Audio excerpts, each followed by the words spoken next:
12 жасқа толған балаларға арналған.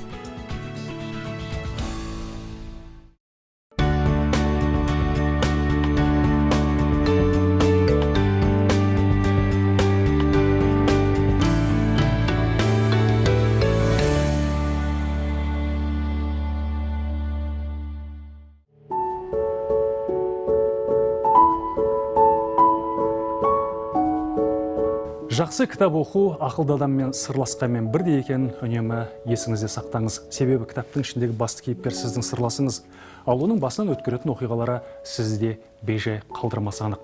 Іштей де сырттай да бір түлейсіз.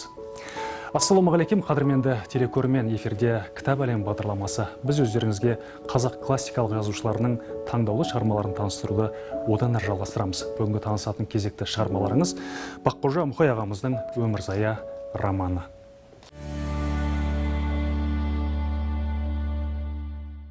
Жазушы Мұқай Баққожа ағамыздың осы романы жарыққа шыққан кезде осы шығарма үшін мемлекеттік сыйлық алғандығын біреу білсе, біреу біле бермес. Бұл дегеніңіз мемлекет тарапынан авторға деген үлкен құрмет деп қабылдауымыз керек шығар.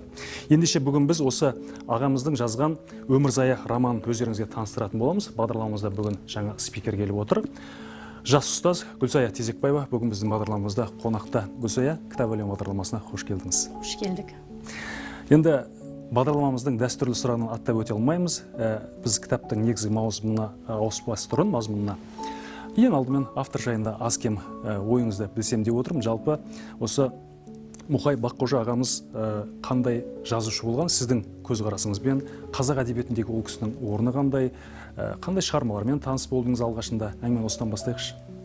Иә, бұл Баққожа Мұқай 1948 жылдар мен 2008 жылдар аралығында өмір сүрген, қазақ прозасының, драматургиясының психологиялық тереңдігі мен ащы шындығын әкелген тұлға деп айта аламын. Оның орны ерекше. Өйткені жылымық кезінен кейін сол тоқырау заманды сөз етеді ғой. Осы Баққожа Мұқайдың мен бірнеше кітаптарын сонау университет кезде оқып жүргенде өзімнің ұстазым Ерманова Гүлнұр әпке берген болатын. Ең бастысы мен оның драмасын оқыған екем сол кезде. «Өмірзая» деп аталған ол жерде де, ол да жаңағы психикалық ауруханада болған. Осы деректерге сүйенсек, осы «Өмірзаядағы» жаңа аяғанның досы ес туралы болып кеткен. Одан кейін «Ерулік» деген шығармасы драмасын оқыдым.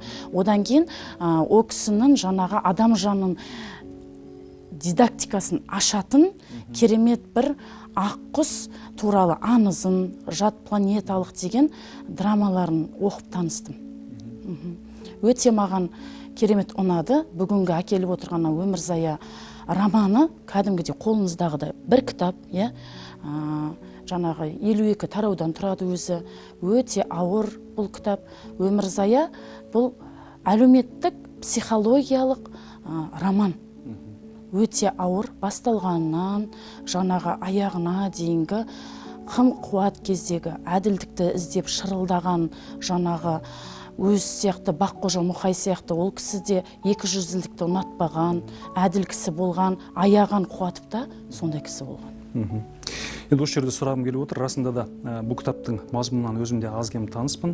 Оқиға желісі жалпы мынау 20 ғасырдың 80 жылдарында қазақ қоғамында болған оқиғалар суреттелген екен. Енді өзіңде қазір айтып отырсың ғой, басты кейіпкер аяғын қуатып деп. Бар болғаны 35 жастағы жігіт, осы жігіттің басынан өткерген жаңағы әртүрлі жағдайлар ғой енді қарап отыратын болсақ. Жалпы автор осы кейіпкер арқылы енді шындықты жақсы көретін, өзі өткір жігіттің басынан өткерген әртүрлі оқиғалар негізгі шығармаға арқау болған. Басты кейіпкер арқылы автор нені көрсеткісі келді деп ойлайсың? Сол кезде қоғамның шындығы ма, жоқ әлде адамдардың әртүрлі осы сол қоғамда, енді біз айтып жатамыз ғой, кейбір азаматтарды өзінің қоғамына сай емес азамат. Ерте туылып қойды ма екен? Мүмкін ол кезде ол өмір сүрмеу керек емес пе деген сияқты әртүрлі оқырмандар баға беріп жатады. Сіздің ойыңызша осы автор осы басты кейіпкерлер арқылы нені айтқысы келді және жеткізе алды ма соны көрерменге, оқырманға? Әрине, Баққожа Мұқай осы аяған қуатып туралы өзін көрсете де білді осы кейіпкер арқылы. Және де сол кездегі 70-80 жылдардағы кеңестік жаңағы жүйе болды ғой. Шарықтау шегі, дағдарыс, сол кездегі қой үстінде бозторғай жұмыртқалаған тыныштық бейнесін көрсеткенімен ішкі рухтың бұл жердегі төмендеуі. Көптеген зиялыларымыз, осы оқи отырсаңыз кітапта көптеген зиялыларымыздың қандай зардап шеккені. Одан кейін барып, және де цензураның күшейген кезеңі, адамдардың бір-біріне деген сенімі жоғалғаны дәл осы жерде анықталған. Кейіпкер өте керемет алып шықты, таңдауы да керемет, өзі жас болса да 35 жастағы Аяған Қуатов сол кездегі жаңа әділетсіздікті, ол жаңа университетте тарих пәнінен сабақ береді ғой, сөйтіп отырып сол жерде жаңағы алдына келген студенттен жаңағы білімін саралай отырып 2017 жылы не болған деген сұраққа жаңағы қыз Ғазиза деген жауап бере алмайды.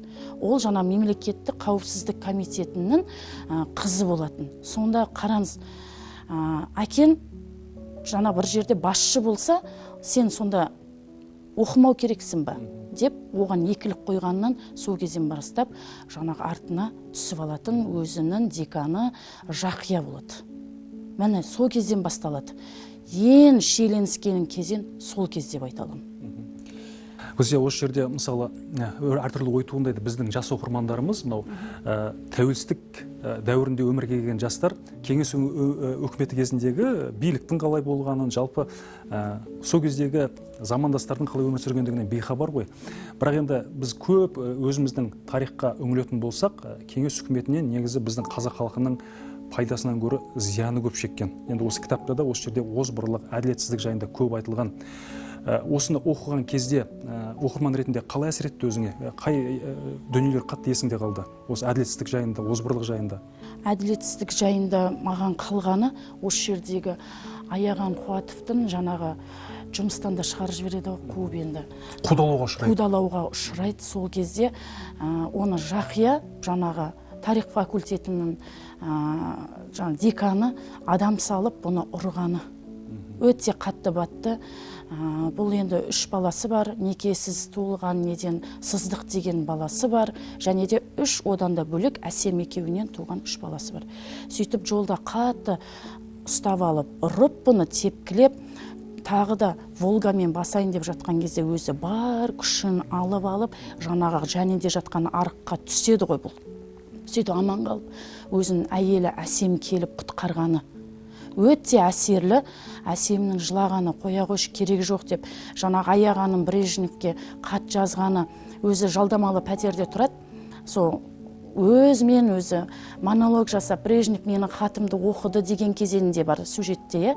Сол кездегі міне маған пәтер ұсыныпты, сен қайттан жұмысына бар, тұра ғой деп, Әсем оны қызықтағаны, өзінің әйелі де оның денсаулығы жоқ. Сондай бір қиялға ерік береді ғой. Қиялға ерік береді. Бірақ өзі қаншама нәрсе басынан өтіп жатса да, жаңағы айтады, жалғыздың үні шықпас дейді. Сонда да қоймай өмірінің соңына дейін өзінің образын дәлелдей алып, шындықты дәлел қылып ұстаған керемет кейіпкер Аяған Қуатов. Енді кейіпкер деп айтып жатырсың, әрине Аяғанның басынан өткен осы трагедиялық оқиғалар оқыған оқырмандарға үлкен аяныш сезімін ұялатары сөзсіз. Романда Аяғаннан басқа қандай кейіпкерлер оқырман есінде ерекше қалады? Романда өзінің жары ең бастысы. Әрқашанда қолдай білетін, қорғай білетін Әсем, ол адал жар, жаңағыдай қиындыққа демеу болған бейне. Одан кейінгі өзінің шәкірді, адал шәкірді Алмас. Соның қаншама Аяған Қуатовтың жазған шығармасы болсын, зерттеу болсын, соны алып қалайын. Қанша мәрте жаңа университеттің басшысына кіріп, оны жұмысқа шақырайықшы, керемет тұлға ғой деп, қаншама шақырады, түрмеден алып шығайықшы деп, түрмеге де түседі Аяған Қуатов. Сондағы Жақияның бұндағы тағы 3-ші кейіпкер ол Жақия. Жақияның андай мансап қуып, атақ қуып, тек қана ондай кейіпкерлер бізде де бар ғой, қазіргі өмірде де бар негізі. Мансап қуып, сондағы өзінің әріптесін жығып бергені маған өте әсерлі осы кейіпкер мансап жолында ешкімді аямайтындығы, тіпті жан жолдасының өзінде құрбандыққа шала салатындығы. құрбандыққа шалып сатып кететіндігі. Жақсы, жақсы айтып қалдың. Қазір аяғанның басынан өтетін трагедиялық оқиғалар жайында, иә, расында да қудалаушылықтың әбден шегін көрген сияқты да, басты кейіпкер қарап отырсақ, басында түрмеге түсіреді, кейін жындыханаға түсіруі, соңында өмірде үзілді, иә, қарап отырсақ. Енді Гүлсай, өзіңде оқырмансың ғой, енді бұл ауыр сұрақ болуы мүмкін. Дәл осындай эпизодтар оқылған кезде оқырманның басынан қандай бір эмоциялық жағдайлар өтеді? Өзің де оқырман ретінде қалай қабылдадың? Осы жағында айта кетсең. Енді маған оқырман ретінде өте ауыр болды бұл кітапты оқыған. Мен айтып студент кезде бір оқыдым, одан кейін осы жаққа сіздің кітап әлемі сұхбатына келетін кезде бір оқыдым. Оңай емес. 502 беттік, 52 тараулық. Бірақ әрбір тарауы жатқан бір құндылық қой. Негізі шындық, әділдік іздеген аяған қуатып. Енді қараңыз, оның бірінші некедегі баласы сыздық, иә? Өтсе андай әкесінің әлсіздігін көреді, жүре алмай қалған әкесінің әлсіздігін көріп, оңай жолды таңдап кетеді. Араққа салынып, әкесінің жаңағы ақша талап етіп ұрғаны, одан асқан қорлық бар ма, өз баламнан таяқ жеген. Дәл осы өмірде де сондай бар. Бүгінгі қоғамда да кездесіп жатыр. Кездесіп жатыр, көп ондай, иә. Қарасаңшы, сонау кеңес үкіметінде жазылған шығарма қазіргі өмірде де бар. Одан кейінгі түрмеге түсуі қудалау бойынша ұлтшыл деп, иә. Енді одан кейінгісі жындыхана ауруына түсуі, одағы сау адамға жаңағы дәрі егуі, о кездегі өзінің ішкі монологы, қасындағыларға айтқан, жылағаны тек қана Алмас қана білді. Мысалы, Әсем ғана іздеп барды. Әсемнің жаңағы адал жарының қайтыс болғанына да келе алмауы қандай аянышты. Және де ең соңында өзінің өлімімен аяқталғаны мені қатты қынжылтты. Қандай керемет тұлға. Өзі деген әділ, одан қалмаса шындықты ғана туралап айтатын кісінің сондай қорлықпен аяғы оптимистік трагедиямен аяқталғаны мені қынжылтты. Нағыз қоғамға керек азаматты жаңағыда аяқ асты етуі, оның құқығының аяққа тапталуы, былай қарасаң, оқып отқан оқырманды әртүрлі аянышты ойларға жетелейтіні белгілі. Гүлсай, осы жерде өзіме сұрағым келіп отырған, енді барлығы романның бастан аяғына дейін тек қана аянышты тұстардан тұрмайтын шығар. Көрермендерге бір жылы тұстары болатын болса, оны да таныстыра кетсең, қандай бір әдемі эпизод есіңде қалды? Енді маған қалған эпизодтары жаңағы аяғанның кітапханаға барып ізденісі. Қараңызшы, кітап оқитын, иә, жастары кітапқа барып отырып, далада жаңбыр жауып қараңғы түскенінде байқамай қалғаны. Жаңағы Әсем екеуі, мысалы, аяғанның жаңағы енді соққыға жығылған кездегі Әсемнің қолдау көрсеткені, өзі ауырып жатса да, қатты ауырып жатыр аяғын, бірақ Әсемге білдіртпейін деп жатады. Бірақ Әсем сонда ауырады, соны қолтықтап сүйеп, маңлайынан иіскеп, менде бәрі жақсы дегені. Бір күндік ұрыс 40 күндік берекені алады дейді ғой. Ондайға алып бармауы, одан кейінгі Алмас үйіне келіп, түгелдей жаңағы аяған Қуатовтың жаңағы жуындырып, енді сыздық баласы жуындырмайды оны, жаңағы иістеніп кеткені, үйін тазалап, тамағын дайындап бергені әділ шәкірттің болғаны. Сол кезде айтады да аяған, менде дос көбетін дейді, бірақ досым сатып кетті дейді. Амал достан көрі адал достың болғаны жақсы екен дейді. Мінеке, иә, тұстары көп, бірақ басым сондай қиын сәттерден тұрады кітапта. Жалпы мына оқырмандар оқыған кезде мынау шынайы махаббаттың, ерлі-зайыптың бір-біріне деген адалдығы, бір-біріне деген құрметі осы шығармада да арқау болған деп айтасың ғой. Жақсы, керемет көрдіңіздер ме, құрметті телекөрермендер? Бұл тек қана трагедиялық жағдай емес, сонымен қатар ерлі-зайыптылардың осындай бір-біріне деген құрметі, адалдығы, қиын сәттерде бір-бірін демеу білуі де осы кітаптың ішінде көрініс тапқан. Енді Гүлсай ханым, өзіңізден сұрағым келіп отырған нәрсе, жалпы адам оқыған кезде әртүрлі ойларға жетелейтіні белгілі. Бір құндылық іздейді ғой. Кез келген оқырман шығармадан бір құндылық іздейді. Өзіне бір қажетті дүниені алғысы келеді. Сіздіңше бұл кітаптың, шығарманың құндылығы неде? Жалпы қауымға, оқырманға, жастарға не береді деп ойлайсыз? Тәрбиелік жағынан. Иә, тәрбиелік жағынан шығарманың құндылығы бұл бізге тәуелсіздіктің оңай келмеуінде. Ата-бабамыздың қаншама шайқасқаны осы құндылық болып тұр. яғни сол замандағы әділдік іздеп шырылдаған аяғанның қазіргі тағдырда да сол шырылдап жүрген қазақ көп қой қазірде, рас ол. Бірақ та біз тәуелсіз мемлекетте өмір сүріп жатып, бақытты елде өмір сүріп жатқаныма шүкіршілік етеміз. Салыстыруға да келмейді дейсіз ғой. Салыстыруға да келмейді. Одақ кезінде тек қана орталық бір ғана жер болды, Мәскеуге қарап, тіпті кішкентай шағын ғана бұйрықтың өзі Мәскеу арқылы ғана шешілген ғой. Біз осындай тәуелсіз елде бақытты өмір сүріп жатқан ұрпақпыз, сондықтан бұны оқырмандар түсіну керек, сезіну керек, және тәуелсіздігіміз торлы болу үшін тек қана сырттан бақылап жүрмей, әрқайсысы өзінің үлесін қосса қандай керемет. Бұл жастарға енді үлгі ретінде айтып отқан әңгіме. Ұстаз болғаннан кейін Гүлсая енді үнемі өзінде балаларға кітап оқы, бір мезет осы әдеби кітаптарды оқи жүріңдер деп ақыл айтатын боларсыз деп ойлаймын. Жалпы кітап оқудың артықшылығы жайында бір-екі ауыз айта кетіңізші. Өзіңіз де білесіз ғой енді. Бұрынғы кезде мынау мобильді телефондар болмай тұрған кезде елдің барлығы газет, журнал, кітап оқитын еді. Қазір енді өкінішке орай осының орнына біздің қолымыздағы смартфондар, мобильді телефондар жаулап алды. Бұны тіпті кітапты оқымай-ақ, бұның жаңағы аудио жазбасын тыңдап жүретін азаматтар да көп. Нақты кітаптың пайдасы, кітап оқымайтын балаға қарағанда кітап оқитын баланың артықшылығы жайында айта кетсеңіз, бізді көріп отырған мүмкін ата-аналар ой салар, балалар ойланар. Кішкене болса да пікіріңіз керек бізге. Енді қазір мен сіздің бір сөзіңізден келіспеймін, кітап оқитын азаматтар аз деп келісе алмаймын. Өйткені былтырдан бері Ербол Қарашөкеев өзіміздің Жамбыл облысының әкімі тапсырмасы Әулиеата кітап оқитын өңір деп аталды ғой.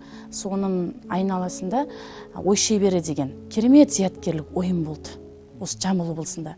Сол ойынға біздің мектептен бір команда жасақталып, оның жетекшісі Амалбекова Махаббат деген жас маман өзі дайындады кәдімгідей. Және де бізде көмектесе бердік. Соның ішінде өзім ұлым да болды, Нұртілеу деген. Сөйтіп олар гранд финалға дейін ұтып, ең жоғарғы гран-приде ұтып алды. Керемет, құттықтаймыз. Иә, кітап ол өзім демей мұғалім айтып отырсыз ғой. Өзім сабақ беретін жаңағы оқушыларыма, шәкірттеріме кітапты мен бірінші қызықтыра отырып сөйлетем. Тұрып қызық кезіне келген кезде тоқтаймын. Сөйтсем де оқыңдар деймін. Енді кітапханада көптеген кітаптар табылмайды әрине, бірақ та онлайн форматта, PDF форматта тұр, мінеке деп көрсетсеңіз, бала қызығушылықпен оқиды. Одан кейін оның ойын ретінде сұраймын. Бала оқыды ма, оқымады ма? Түрлі әдіс тәсіл бар. Сол арқылы сұраған кезде бала оқып келеді. Енді оқымаған баламен оқыған баланы салыстыратын болсақ, оқыған баланың ой өрісі өте биік болады. Сана сезімі биік болады. Одан кейінгі екінші мәселесі сөз саптауы және рухани дамуы. Сөздік қоры бай болады. Сөздік қоры бай болады. Және рухани дамуы да бай болады. Және ақ пен қараны ажырата алатын болады. Және сол оқыған кітабынан тәжірибе жинақтай отырып, өзіне сабақ алады ғой, кейіпкерлер арқылы.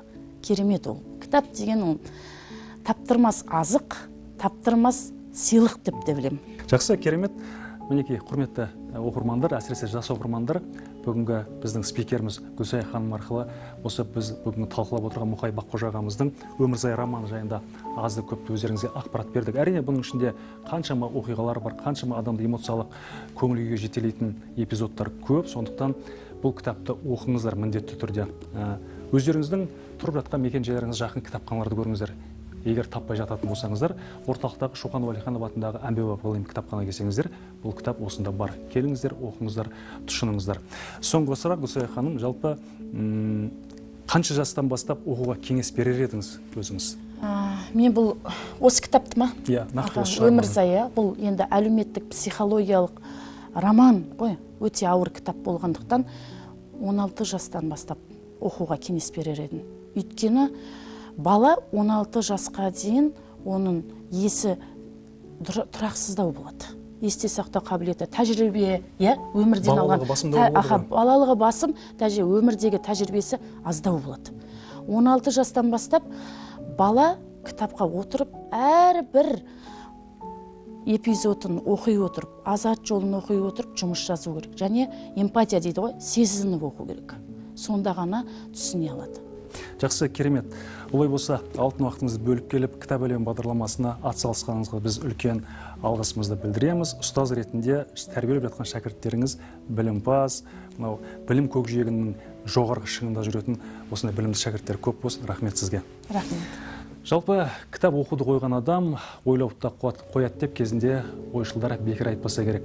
Сөздік қорларыңыз бай, ой өрістеріңіз кең болсын десеңіздер, бір мезет уақыт тауып кітап оқи жүріңіздер. Мен сіздермен қоштаспаймын. Келесі аптада Кітап әлемі бағдарламасында амандықпен жүздескенше деймін.